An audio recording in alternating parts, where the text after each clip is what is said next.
302호 새신랑 만나서 반갑습니다. 인생의 비밀에 대해서 하나님 말씀을 같이 한번 읽어드리려고 하는데 한 10분만 내줄 수 있겠어요? 예, 10분 정도. 네, 감사합니다. 네.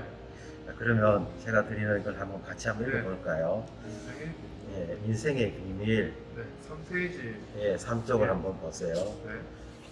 보면 사람이 존재하는 목적이 있어요. 네. 당신은 왜 이 세상에 살고 있으며 인생의 목적은 무엇인지 질문해 본 적이 있습니까? 당신이 어떤 부류의 사람이든 또 어떤 종류의 일을 하든 모든 사람이 인정할 수밖에 없는 몇 가지 일이 있어요. 네. 그게 뭐냐면 금전이 사람을 만족해 할 수 없고 학문도 사람을 만족해 할 수 없고 향락도 사람을 만족해 할 수 없고 성공도 사람을 만족해 할 수 없어요. 왜 그럴까요? 한번 생각해 본 적 있습니까? 굳이 생각해 본 적은 아. 없어요. 그 이유는 새신랑이 아직 하나님의 계획을 알지 못했기 때문입니다. 그 다음 쪽 한번 볼래요? 예. 이쪽. 거기 보면은 하나님의 계획이 있어요. 하나님은 계획을 가지고 계십니다. 이 계획은 사람과 큰 관계를 갖고 있는데 성경은 이 계획을 하나님의 경륜이라고 부릅니다. 네. 하나님의 경륜은 사람에 대한 하나님의 전반적인 계획입니다. 이것은 사람의 기원과 종말과 존재의 의미를 설명해 줍니다. 자, 그러면 어떻게 하나님의 경륜을 알 수 있을까요? 여기에 4개의 열쇠가 있습니다. 하나님은 당신으로 하여금 하나님의 경륜을 열 수 있도록 4개의 열쇠를 준비했습니다. 이 4개의 열쇠가 성경 안에 기록되어 있습니다. 이 4개의 열쇠는 똑같이 중요하므로 하나도 부족해서는 안 됩니다. 우리가 함께 그 4개의 열쇠를 같이 한번 읽어볼까요? 7쪽에 보면 첫 번째 열쇠가 하나님의 창조예요. 하나님의 창조는 인간 존재의 비밀을 열어줍니다. 자, 거기 보니까 창세기 1장 26절 성경 구절이 있죠? 네. 같이 한번 읽어볼래요? 하나님이 가라사대 우리의 형상을 따라 우리의 모양대로 우리가 사람을 만들고. 이 말씀을 보면 사람에게는 하나님의 형상이 있다고 말해주고 있어요. 하나님께서 사람을 창조하신 것은 그분이 다른 피조물들을 창조하신 것과는 달라요.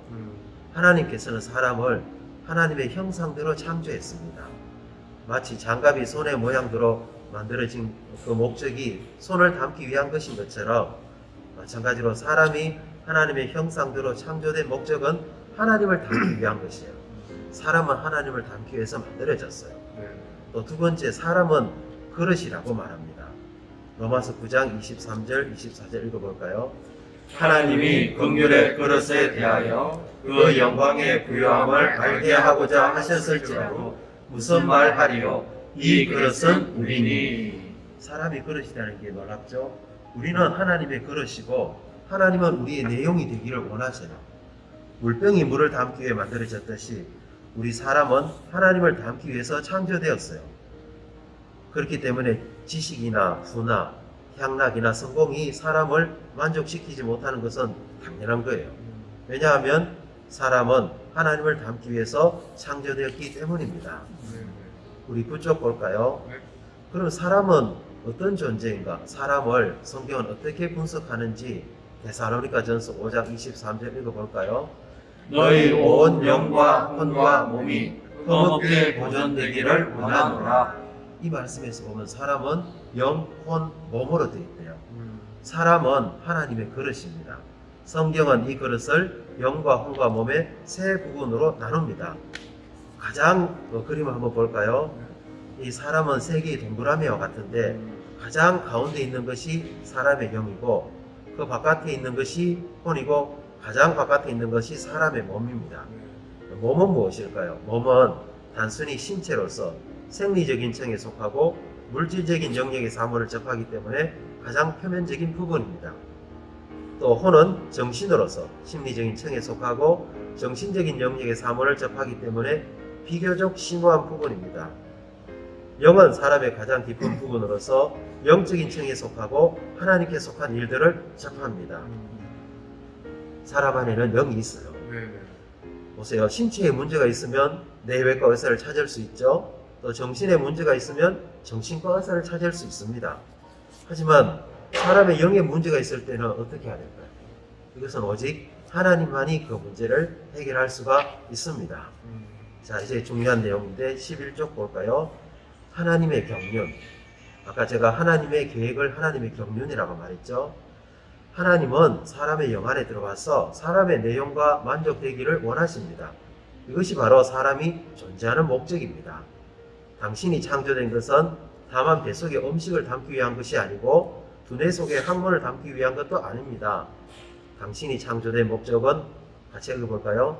당신의 영 안에 하나님을 담기 위한 것입니다. 두 번째 열쇠는 사람의 타락인데요. 사람 안에는 선한 본성도 있고 악한 본성도 있어요. 네. 이 악한 본성은 도대체 왜 생긴 것인지 성경은 뭐라고 말하는지 같이 한번 읽어볼까요? 15쪽을 펴시면 네. 네. 그러나 사람이 하나님을 그의 영안의 생명으로 받아들이기 전에 죄가 먼저 사람 안으로 들어왔습니다. 그래서 사람의 타락의 문제가 있습니다. 죄가 사람 속에 들어오므로 사람을 타락하게 했습니다. 자, 아래 그림을 한번 볼까요? 네. 죄가 사람 안에 들어와서 이렇게 더러워졌죠. 죄는 사람의 영을 죽게 합니다. 죄는 사람의 생각을 반역하게 합니다. 그리고 죄는 사람의 몸을 범죄하게 합니다. 타락한 사람은 마치 음악을 들을 수 없을 뿐 아니라 자주 소음이 나고 주파수를 맞출 수 없는 고장난 라디오와 같습니다. 또한 아름다운 그 모습은 있지만 시궁창 속에 빠져서 냄새나는 쓰레기로 가득한 흙과 같습니다. 따라서 죄는 사람의 세 부분, 영과 혼과 몸 모두에게 손상을 주었고 하나님으로부터 멀어지게 되었습니다. 이러한 상태가 되므로 사람은 하나님을 받아들이지 못하게 되었습니다. 그러나 사람의 타락이 하나님의 원래의 계획을 막을 수는 없었습니다. 하나님은 사람의 타락의 문제를 해결하시고 그분의 계획을 성취하시기 위해서 이 땅에 오셨습니다. 자, 이 네 번째 열쇠를 한번 볼까요? 하나님의 분배, 23페이지입니다. 네 번째 열쇠, 하나님의 분배. 주 예수를 믿는 비밀을 열어줘. 그리스도의 두 번 대신. 요한복음 1장 14절 함께 읽어볼까요?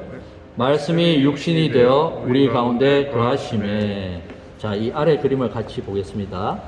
자, 여기 하나님, 여기 보면 2000년 전에 하나님께서 육신을 입고 이 땅에 오신 일이 있습니다. 이분의 이름이 무엇인지 아십니까? 모르겠습니다. 이분이 바로 성령으로 잉태되어 처녀 마리아에게서 태어나신 예수님이십니다. 이분은 인생을 33년 반을 사셨습니다.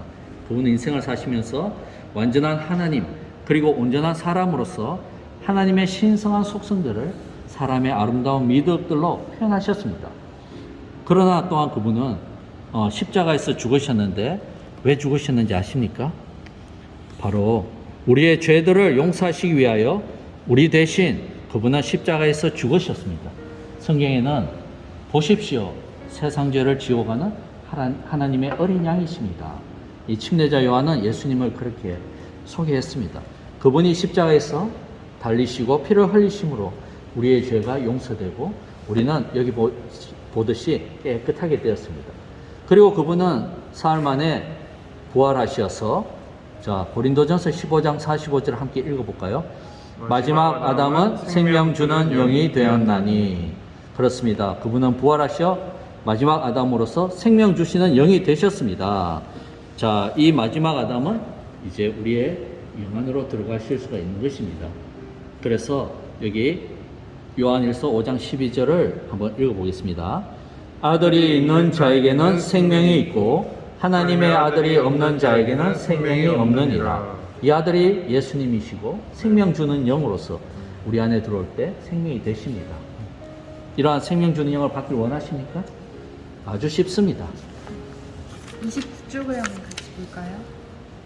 20쪽이요? 29쪽. 29쪽이요. 네? 네, 이제 당신은 무엇을 해야 합니까? 이제 당신은 하나님의 계획을 깨달았습니다. 당신이 해야 할 일은 다음 네 가지입니다. 첫 번째, 하나님께 마음을 돌이킴, 회개. 회개란 과거에 틀린 것을 통회하고 잘못을 뉘우치는 것이 아니라 생각을 바꾸는 것입니다. 이전에 당신은 하나님께 등을 돌리고 살았습니다. 당신이 좋은 사람이든 악한 사람이든 당신의 생각은 하나님에게서 빗나가 있었습니다. 아래 말씀을 같이 읽어볼까요? 네. 회개하라 천국이 가까웠느니라. 두 번째는 믿음, 영접함입니다. 믿는 것은 수긍하는 것이 아니고 동의하는 것이 아니며 단지 감상하는 것도 아닙니다. 만일 어떤 사람이 당신에게 시계를 선물할 때 당신이 수긍하고 동의하고 단지 그것을 감상하는 것은 아무 소용이 없습니다. 당신은 그 시계를 받아야 합니다. 믿는 것은 곧 받아들이는 것입니다. 아래 구절 함께 읽어볼까요?